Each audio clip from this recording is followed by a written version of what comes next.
और वैसे हम सबसे प्रार्थना करते, जहाँ तक हमारी बात सबके कानों में पहुँचे, कलयुग चल रहा है, लोग माता पिता का अपमान कर रहे हैं, ये बहुत बड़ी हानि की बात है। कभी वो सुखी नहीं रह सकते जो अपने माता पिता का अपमान करते हैं, बूढ़े माता पिता को घर से निकाल देते हैं या वृद्धाश्रम या अनाथाश्रम भेज जाते हैं। उस दिन की याद करो जब तुम गोद में हगते मूतते थे, उस समय यदि वो तुम्हें अनाथालय भेज जाते तो उन्होंने तुम्हें गले लगाकर पाला, और आज जब तुम्हारा अवसर आया सेवा का तो उन्हें अनाथालय या वृद्धाश्रम या अन्य जगह, ऐसा नहीं है, ऐसा नहीं करना चाहिए। वृद्ध माता पिता को भोजन और सामग्री से ज्यादा प्रिय होता है अपने पुत्र का प्यार पाना। वो पैसे से नहीं दिया जा सकता, वो स्वयं से दिया जा सकता है। इसलिए अपने माता पिता को भगवत भाव से आराधना करें। ये जो आजकल नए बच्चे अपने माता पिता को मारते हैं, पीटते हैं, गाली देते हैं, घर द्वार से बाहर कर देते हैं, इनकी बड़ी दुर्गति होगी। अभी अगर जिसके माता पिता जिंदा हो, अभी अपना काम बना लो, अपने माता पिता को भगवान की तरह आराधना करो तो भगवान तुम पर प्रसन्न हो जाएंगे। चिंतन बना रहे, पता नहीं हमारी कब मृत्यु हो जाएगी, हमारा कोई राइट टाइम तो हमें पता है नहीं, वो तो भगवान को तो पता है, हमें तो पता नहीं। तो हम अगर किसी व्यक्ति का चिंतन कर रहे हैं, वस्तु का चिंतन कर रहे हैं, हमारी मौत हो गई तो हम वो व्यक्ति वस्तु बनेंगे, ना कि मोक्ष की प्राप्ति होगी। तो हमें हर समय भजन करना पड़ेगा। इंस्पेक्टर नरेंद्र पाल सिंह जी। महाराज जी, मुझसे सेवा के दौरान मन वचन कर्म से जो अपराध हुए हैं, क्या मेरे द्वारा भागवत कथा मूल पाठ अगर करवाया जाए तो उससे उद्धार हो सकता है? हाँ, अब जैसे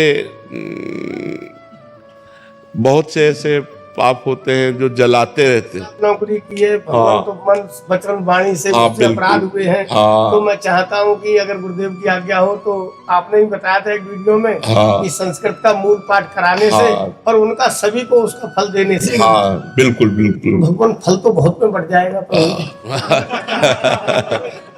भागवत ब्रह्म स्वरूप है, भागवत कृष्ण स्वरूप है, तो हमसे जो अपराध हुए हैं वो सब नष्ट हो जाए, इसलिए हम भगवान का यश नाम संकीर्तनम यस्य सर्व पाप प्रणाशनम, ये आखिरी श्लोक भागवत का है। नाम संकीर्तनम यस्य सर्व पाप प्रणाशनम, प्रणामो दुख शमनम तम नमामि हरिम परम। जिनको एक बार प्रणाम करने से, जिनका नाम संकीर्तन करने से सारे पाप नष्ट हो जाते हैं। तो भगवान का गुण संकीर्तन, लीला संकीर्तन 18,000 श्लोक में है भागवत में। जरूर जरूर अनुष्ठान करवाओ और सबका मंगल की भावना करो तो तुम्हारा अपने आप मंगल हो जाएगा। नरोत्तम जी, ग्रेटर नोएडा से। राधे राधे महाराज जी। महाराज जी, पिता और पुत्र के बीच परस्पर सम्मान, आदर और मित्रवत व्यवहार स्थापित करने के लिए किस प्रकार के आचरण और प्रयास किए जाने चाहिए जिससे एक व्यक्ति उत्तम सामाजिक नागरिक बन सके? सबसे पहली बात, पिता में भगवत भावना करनी चाहिए। जब तक हम भगवत भाव से युक्त नहीं होते तो हमारी कोई भी भावना हमारा परम कल्याण करने में समर्थ नहीं है। जब हम अपने पिता को भगवान का आदर पद देते हैं कि मातृदेवो भव पितृदेवो भव, हमारे माता पिता हमारे लिए साक्षात भगवान हैं। माता पिता के चरणों का स्पर्श, माता पिता की आज्ञा का पालन हमारे हृदय में शुद्ध ज्ञान प्रकट करता है और भगवान को प्रसन्न करता है। पुंडरीक जी नाम के पुत्र थे जिन्होंने अपने माता पिता की आराधना की, तो विट्ठल भगवान आज भी ऐसे खड़े हैं, उन्हीं के द्वारा प्रकट किए हुए। विट्ठल भगवान स्वयं चल करके आए और कहा, पुंडरीक जी आप हमारे दर्शन करो। बोले कौन हो? बोले भगवान है। तो एक ईंट दे दी कि तब तक खड़े रहो जब तक हम अपने माता पिता की सेवा नहीं कर लेते। फिर लौट करके दर्शन किया तो ईंट पर खड़े होने के कारण इट्ठल, प्यार से उनको आज विट्ठल कहते हैं, महाराष्ट्र में विराजमान है। तो यदि हम माता पिता को भगवान की भावना से उनकी आज्ञा का पालन करते हुए, तो हमारे अंदर वो बुद्धि बढ़ेगी जो समाज प्रिय होगी, हमारे अंदर वो ज्ञान बढ़ेगा जो भगवत प्रिय होगा। सबसे पहले हमें भगवत भावना, क्योंकि भगवत भावना के बिना हम सेवा पूर्ण नहीं कर सकते। जैसे आप अपने माता पिता की सेवा कर रहे हैं और फिर कोई रिश्तेदार आया या मित्र आया और वो तुम्हारी निंदा करने लगे, तुम कर रहे हो सेवा और वो तुम्हारी निंदा करने लगे, अब तुम्हें क्या लगेगा?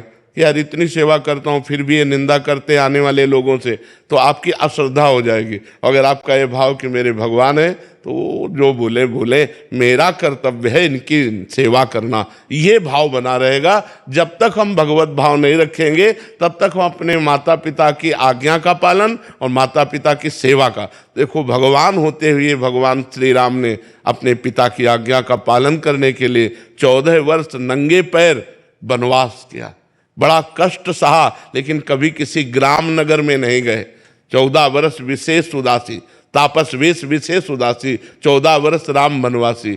भगवान ने अपने पिता की आज्ञा पालन, तो ऐसी आज्ञा का यदि हम पालन करें, हम उनकी आज्ञा पर विचार न करें, मात पिता प्रभु गुरु के वाणी बिनहि विचार करी शुभ जानी, तो हमारा परम मंगल होगा, हमारी बुद्धि में ऐसा विकास होगा जिससे समाज सेवा भी बनेगी, परोपकार